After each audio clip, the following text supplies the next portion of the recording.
يعتبر محطة مهمة جدا، وممكن يكون بلاي ميكر متقدم، وممكن يكون هو اللي مبني عليه كل التاكتكس. شيكابالا ينطلق، يتوغل، يخترق حتته، عرضياته، عاوز يسجل يا لعيب.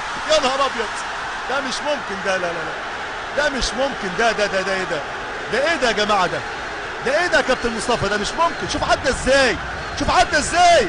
وده لو كان هدف والله كنا ممكن ايه، مش ممكن. هدف جميل، هدف جميل، هدف حلو جدا لو جه طبعا. ادي شيكابالا هيعيط، لان كل ده يا جماعه شيكابالا بيعيش احلى ايام، بياكل كويس، رائع المدافع هنا، ضغط جميل جدا جدا، وتمركز دفاعي اكثر من رائع من ويليام مانسا، اللاعب اللي المدرب والتر مويس دفع بيه في قلب الدفاع. شوف شيكابالا هنا عدى، وكرة جميله جميله جميله، والله صعبه كانت هتيجي جول، كان هيجي جول وكان هيبقى هدف. لكم كل التحيه والتحيات ايضا لمعدي احداث هذه المباراه مصطفى صلاح في الاعداد، وتامر بدوي، والمبدع دائما والدؤوب دائما ايمن سالم في الانتاج، بالاضافه لمخرجي احداث هذه المباراه عبر قنوات دريم محمد عفيفي ووائل همام. لكم ان شاء الله انتظار مع الزميل العزيز محمد